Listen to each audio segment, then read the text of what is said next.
The battlefield was still burning when Sergeant Daniel Cross pulled himself from the wreckage of the troop transport. His armor was scorched, cracked along the chest plate, and the air stank of ozone and burning vegetation. The war between Earth and the Xyrillians had been raging for 3 years now, and every planet became another graveyard. Daniel staggered forward, pulse rifle clutched in his hands, scanning the forested valley. Smoke plumed above the shattered trees. His squad had been annihilated in the ambush, and he alone had crawled away. For a long moment, he thought he was the last beating heart in this section of the world. Then he heard the sound. Not the guttural clicks of Xyrillian soldiers. Not the shriek of plasma fire. It was softer, like a child sobbing. Daniel froze, listening. There it was again, a trembling, high-pitched cry. Against all orders, against all survival instincts, he followed it. Through the broken underbrush, he found her. A small alien girl, no older than 10 in human terms, crouched beneath a shattered tree. Her skin glowed faintly blue under the night sky, and her translucent wings trembled with fear. A tracking collar had been clamped tight around her neck, standard issue for captured alien civilians. Her large obsidian eyes widened when she saw him, and she flinched, expecting the human soldier to finish what others had started. Daniel lowered his rifle immediately, raising both hands. "It's okay," he whispered. "I'm not here to hurt you." The girl whimpered but did not run. She was injured, her ankle twisted badly, and the collar had burned into her skin. Daniel carefully approached, slinging his weapon. "What's your name?" he asked softly. She hesitated, then spoke in a halting but understandable tongue. "Lyra." Daniel's throat tightened. He had been trained to see the Xyrillians as enemies, monsters even. But in front of him was just a child. Without thinking, he removed his medkit and tended to her wounds. Lyra watched him warily, then curiously as he worked. When he tried to remove the collar, she whimpered, but Daniel's steady voice reassured her until the cruel device finally clattered to the ground. "There," he said. "You're free now." The girl looked at him for a long time, then whispered words that chilled and warmed him at once. "Take me home to my mother." The middle.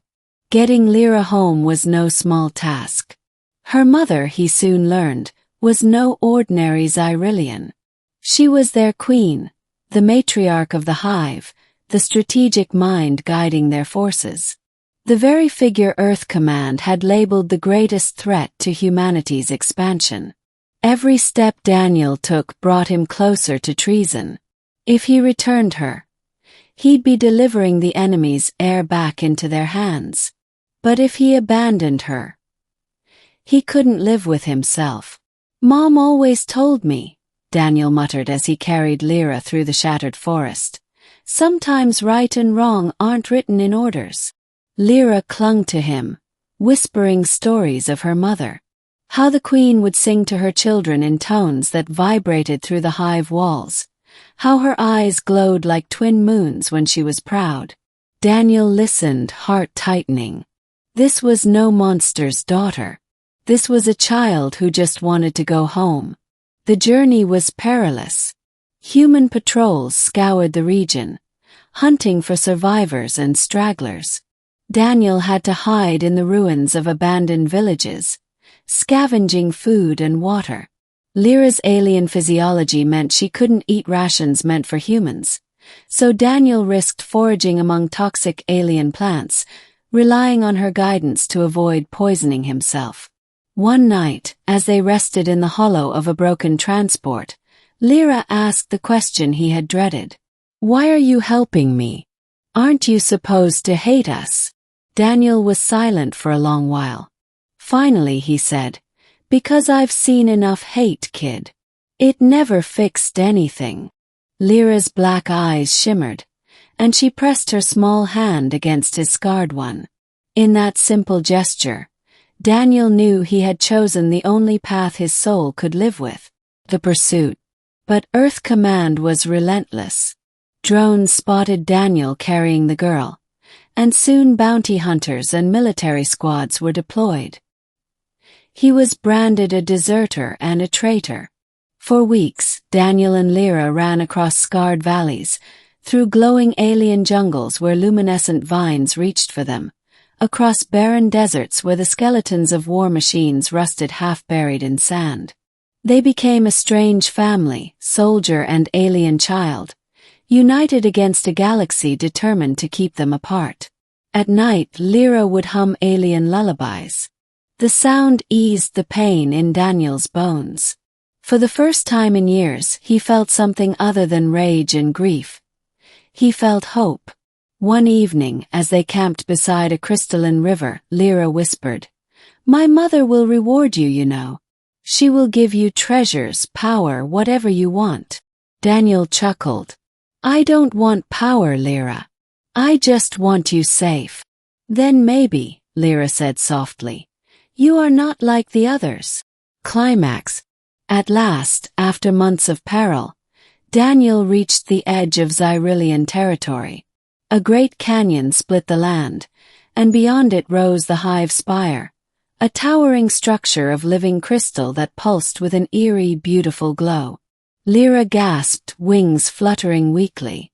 "Home," she whispered. But the crossing was guarded. Human warships hovered in orbit, and strike teams had been deployed to intercept anyone attempting to reach the hive. They wanted the Queen's daughter as leverage, perhaps even as bait. Daniel knew he couldn't fight them all, but he also knew he couldn't stop now. He crafted a desperate plan, a nighttime infiltration, using the wreckage of fallen drones to mask their heat signatures. Under the cover of darkness, he carried Lyra across the canyon, avoiding searchlights and patrols. Plasma fire rained around them as soldiers caught sight of movement, but Daniel ran faster than he thought possible.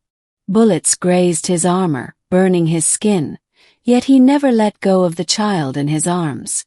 Finally, they reached the shimmering gates of the hive. Xyrillian guards, towering insectoid warriors with bladed arms, emerged, hissing. Daniel raised his empty hands, Lyra clinging to him. "Don't shoot," he shouted. "I brought her back. I brought the princess." The warriors hesitated. Then from within the hive a sound emerged, an otherworldly hum, layered like a chorus. The soldiers parted, and the queen herself appeared. She was magnificent, twice the height of Daniel. Her body shone with crystalline armor, and her wings spread like veils of light. Her eyes, vast and luminous, fixed upon her daughter. "Lyra," she breathed, her voice resonating in Daniel's bones. "Mom!" Lyra cried, wriggling free and rushing into her mother's embrace. The queen gathered her child, wings curling protectively. For a moment the battlefield, the war, the hatred, all of it vanished. It was only a mother and daughter reunited. Daniel watched, chest aching. He had done it. He had given back what war had stolen. But the moment did not last. Human soldiers surged to the canyon's edge, weapons trained. A commander shouted, "Sergeant Cross! Step away from the alien. You've betrayed your kind. Hand over the girl, and maybe we'll spare you." Daniel turned slowly, bloodied and exhausted. He knew what awaited him if he surrendered: prison, torture, or execution. But behind him, Lyra clung to her mother, whispering, "He saved me, Mom. He saved me." The queen's gaze shifted to Daniel. For the first time he saw not a terrifying,